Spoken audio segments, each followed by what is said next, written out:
தாய் தமிழ் உறவுகளுக்கு வணக்கம். இன்றைக்கு ஒரு தீர்ப்பு தேவர்குளம் காவல் நிலையத்திலிருந்து போடப்பட்ட வழக்கு. திருநெல்வேலி மாவட்டம் ஆபிரகாம் அப்படிங்கிற பெந்தோகோஸ்த சபையினுடைய போதகர் கிட்டத்தட்ட ஒரு 4 ஆண்டுகளாக நடந்து வர்ற ஒரு வழக்கு. என்ன வழக்கு அப்படின்னா, 4 சிறுமிகளை பாலியல் வன்கொடுமை செய்தார். போக்சோ சட்டத்தில் வழக்கு. போக்சோ சட்டத்தில் இன்னைக்கு போக்சோ நீதிமன்றம், திருநெல்வேலி மாவட்டத்தினுடைய போக்சோ நீதிமன்றத்தில் இன்னைக்கு நீதிபதி சுரேஷ்குமார் என்ன தீர்ப்பு கொடுத்திருக்காருன்னா, 4 முறை தூக்கிலிடணும்னு போடுறார். ஒரு முறை அல்ல, 4 முறை. எதனாலனா ஒவ்வொரு செக்ஷன்லயும் அவர் ஒவ்வொரு பிரிவின் கீழும் வழக்கு தொடர்ந்திருப்பாங்க. அந்த வழக்குகள் ஒவ்வொன்றுக்கும் அந்த தீர்ப்பை கொடுக்குறப்ப 4 முறை தூக்கில இடணும் அப்படின்னு சொல்லி தீர்ப்பு வழங்கியிருக்காங்க. கிட்டத்தட்ட 4 சிறுமிகளும் பாலியல் வன்கொடுமை செய்யப்பட்டார்கள் அப்படின்னு நிரூபணமாக இருக்கிறதுனால தான் இந்த தண்டனை வருது. வெறும் தூக்கு தண்டனை தான் அப்படின்னா இல்ல. தூக்கு தண்டனையோட தீர்ப்புல என்ன சொல்றாங்கன்னா, அந்த 4 மாணவி இந்த குழந்தைகளுக்கும் சிறுமிகளுக்கும் தலா 10 லட்சம் ரூபாய் அரசு தரணும்னு சொல்றாங்க. இங்க பாலியல் வன்கொடுமை செய்தது யாரு? ஒரு கிறித்துவ மத போதகர், பெந்தோகோஸ்த சபையினுடைய மத போதகர். அவர் செய்த பாலியல் வன்கொடுமைக்கு அரசு 10 லட்சம் ரூபாய், மொத்தம் 40 லட்சம் ரூபாய் 4 பேருக்குங்கிறப்ப இதை அரசு தரணும் அப்படின்னு தீர்ப்புல சொல்றாங்க. இப்ப இதுல இருந்து என்ன தெரியுதுன்னா, கிட்டத்தட்ட திருநெல்வேலியில மட்டுமே நீங்க பாத்தீங்கன்னா இது வரைக்கும் 4 தூக்கு தண்டனை இதே போக்சோ நீதிமன்றம் வழங்கியிருக்கு. 4 வழக்குல 4 பேருக்கு தூக்கு தண்டனை இதே திருநெல்வேலி மாவட்டத்தில் கொடுத்திருக்கிறாங்க. சரி, இவர் ஒரு மத போதகர், அதுவும் கிறிஸ்துவ மத போதகர் அப்படின்னா, இதற்கு முன்னால இந்த மாதிரி கிறிஸ்துவ மத போதகர்கள்னால இந்த மாதிரி பாலியல் வன்கொடுமைகள் நடந்திருக்குதான்னா நிறையவே நடந்திருக்குது. அதுவும் குறிப்பா சொல்லணும்னா, இந்த மாதிரி சபைகள் அப்படின்னு சொல்றாங்கல்ல, இப்ப பிரதானமா எடுத்தீங்கன்னா ரோமன் கேத்தலிக் ஆர்சி அப்படின்னு சொல்லுவாங்க, ரோமன் கேத்தலிக் சர்ச்சுக்கு போறவங்கன்னு சொல்லுவாங்க. இன்னொன்று அதற்கு அடுத்தாப்புல பெரிய அளவில் இருக்கக்கூடிய அந்த கிறிஸ்துவ மதத்தினுடைய பிரிவாக இருப்பது சிஎஸ்ஐன்னு சொல்லுவாங்க. அதற்கு பிறகு பார்த்தீங்கன்னா இந்த நல்ல சமாரியன் சபை, பெந்தோகோஸ்த சபை, லூத்துரன் சபை, இப்படி சபைகளாக இருக்கும். இப்போ இதில் பார்த்தீங்கன்னா இந்த ஆர்சி சிஎஸ்ஐ இதை காட்டிலும் இந்த சபைகளில் பார்த்தீங்கன்னா இது நிறைய நடக்கும். ஏன் அப்படின்னா, இதில் ஒரு ஒரு ஒழுங்கு நெறிப்படுத்தப்பட்ட ஒரு விஷயமா இது இருக்காது. இப்போ ரோமன் கேத்தலிக்ல சிஎஸ்ஐல பார்த்தீங்கன்னா அங்கொன்றும் இங்கொன்றுமாக சின்னதாக தெரிஞ்சிருக்கலாம் இந்த மாதிரியான பாலியல் குற்றங்கள். ஏன்னா அங்கே ஒரு ஸ்ட்ரக்சர் இருக்கு, விதிகள் இருக்கு, இப்படித்தான் என்ற சில விதிகள் இருக்கும். ஆனா இந்த சபைகள்ங்கிறது இவங்க எல்லாம் ஒருங்கிணைத்து ஆட்சி செய்யக்கூடிய, ஆளக்கூடிய, இவர்களை கட்டுப்படுத்தக்கூடிய யாரும் கிடையாது. அதனாலதான் இந்த இடங்கள்ல எல்லாம் நிறைய நடக்குது. அப்ப கிறிஸ்துவ மதத்துல மட்டும்தான் அப்படி நடக்குமா? கிறிஸ்துவ மத போதகர்கள் மட்டும்தான் அப்படி செய்யறாங்களா அப்படின்னா இல்ல. நம்ம கடந்த காலங்களில் பார்த்திருக்கிறோம், இந்து கோயில்களுடைய கருவறைக்குள்ளேயே நிறைய பாலியல் கொடுமைகள் நடந்திருக்குது, பாலியல் செயல்கள் நடந்திருக்கு. நம்ம ரொம்ப தெளிவா உங்களுக்கு புரியுற மாதிரி உடனே தெரியணும்னா, காஞ்சி சங்கர மடத்துக்குள்ளே நடந்து நமக்கு தெரியும். ஜெயேந்திர சுவாமிகள் கிட்டத்தட்ட அவரை ஜெயலலிதாவினுடைய ஆட்சி காலத்துல அம்மையார் ஒரு மத தலைவரை, அதுவும் காஞ்சி சங்கர மடம் போன்ற ஒரு மிகப்பெரிய ஆளுமை செலுத்தக்கூடிய ஒரு மடத்தினுடைய மடாதிபதியவே கொண்டு போய் சிறைப்படுத்தினாங்க அப்படின்னா அது ஒரு சாதாரண விஷயம் கிடையாது. அப்ப சங்கர மடத்தினுடைய அங்க இருக்கக்கூடிய இந்த இந்து மத தலைவர்களாக இருக்கக்கூடிய அவர்களும் இதை செஞ்சிருக்கிறாங்க. அது மாதிரி பாத்தீங்கன்னா நிறைய பிரேமானந்தா நம்ம நிறைய கேள்விப்பட்டிருப்போம். தலை நிறைய நமக்கு நினைவு இருக்குன்னு நினைக்கிறேன். பெரிய ஒரு தலை நிறைய சுட்ட முடி வச்சுட்டு இருந்திருப்பாரு. அவரை இதே மாதிரிதான் பாலியல் கொடுமை. அவர் சிறையிலேயே அவர் ஆயுள் தண்டனை பெற்று சிறையிலேயே அவர் இறந்து போயிட்டாரு. அதற்கு பிறகு பாத்தீங்கன்னா நம்ம நித்யானந்தா, இப்படி நமக்கு நிறைய விஷயங்கள் இந்து மதத்துகளையும் இருக்குது.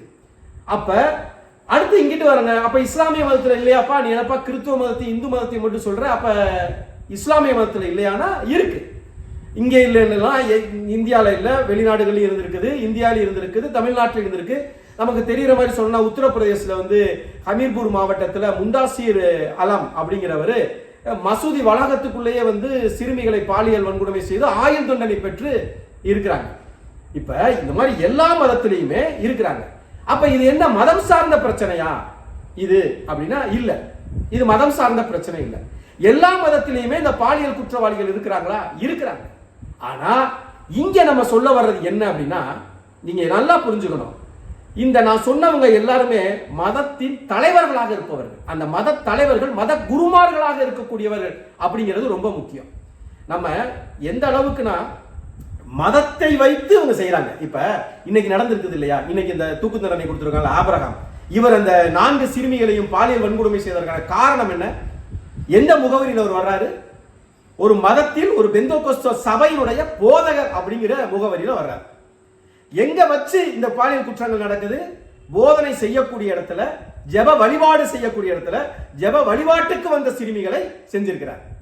இப்ப சங்கர மடத்துல நடந்த விஷயம் அது எப்படி? நித்யானந்தாவுடைய மடத்துல நடந்த விஷயம் இது எங்க நடக்குது?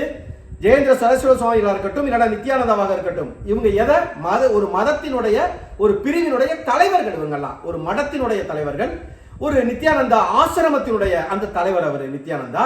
அப்ப இங்க இந்த முகவர் என்ன? மதத்தின் தலைவர், இந்து மதத்தினுடைய தலைவராக. எங்க விஷயம் நடக்குது? மடத்துக்குள்ளே நடக்குது. இதுதான் விஷயம்.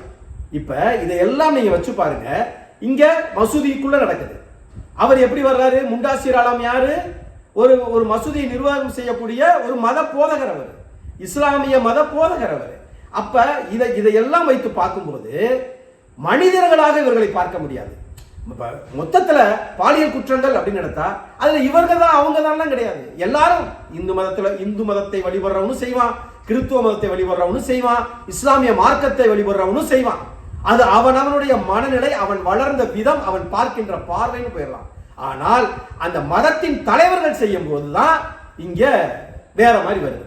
இப்ப என்னன்னா உணர்வு, உணர்ச்சி, தாகம், பசி, கனவு, இது எல்லாமே நீங்க இந்த மதத்துக்கு தான் பசிக்கும் அப்படின்னு சொல்ல முடியாது. எந்த மதத்தை சார்ந்தவனா இருந்தாலும், எந்த கடவுளை கும்புறவனா இருந்தாலும், உணர்வுகள், உணர்ச்சிகள், தாகம், பசி, கனவு, இது எல்லாமே எல்லாருக்குமே ஒரே மாதிரி தான். இஸ்லாமிய மத தலைவர்களுக்கு கொஞ்சமா பசிக்கும், அவங்களுக்கு உணர்வு கொஞ்சம் கம்மியா இருக்கும். கிறிஸ்துவ மத போதவர்களுக்கு நிறைய இருக்கும். அப்படிலாம் இல்லை. அதற்கும் இதற்கும் சம்பந்தம் இல்லை. ஆனால் சம்பந்தம் எங்க வருதுன்னா, மதத்தின் தலைவனாக தன்னை அடையாளப்படுத்தி கொண்டு அந்த மத வழிபாட்டு தலங்களுக்குள்ளே வைத்து தான் போதிக்கிற போதனைக்கு எதிராக போதிக்கிறது ஒண்ணு, செய்யறது ஒண்ணு. அந்த மாதிரி தான். அதான் சொல்லுவாங்கல்ல, படிக்கிறது ராமாயணம், இடிக்கிறது பிள்ளையார் கோயில். அந்த மாதிரி சொல்றதுக்கும் செய்யறதற்கும் சம்பந்தம் இல்லாதவர்கள் மத தலைவர்கள் என்பவர்கள் எடுத்துக்காட்டா இருக்கணும். மத தலைவர்கள் என்பது வாழ்ந்து காட்டணும். அதை விட்டுட்டு இவர்களே செய்யறாங்க அப்படிங்கிறப்பதான் இங்க ஒரு சின்ன இது வருது. இதுல இப்ப சமீபத்தில் நான் நேரடியாக நான் பதிவு செய்த காட்சி, மதுரை ரயில்வே சந்திப்பு, ரயில்வே ஸ்டேஷன்ல காலையில 11 மணிக்கு அந்த கார் பார்க்கிங் இருக்கிற இடத்துல, வெட்ட வெளிச்சமான இடத்துல, இந்து மதத்தை சேர்ந்த சாமியார்கள் ஒரு 5-6 பேர் சேர்ந்து உட்கார்ந்து சரக்கடிக்கிறாங்க. அப்ப அந்த காணொலியை நம்ம பதிவு செஞ்சிருக்கிறோம். அப்ப இதுல இருந்து என்ன தெரியுது?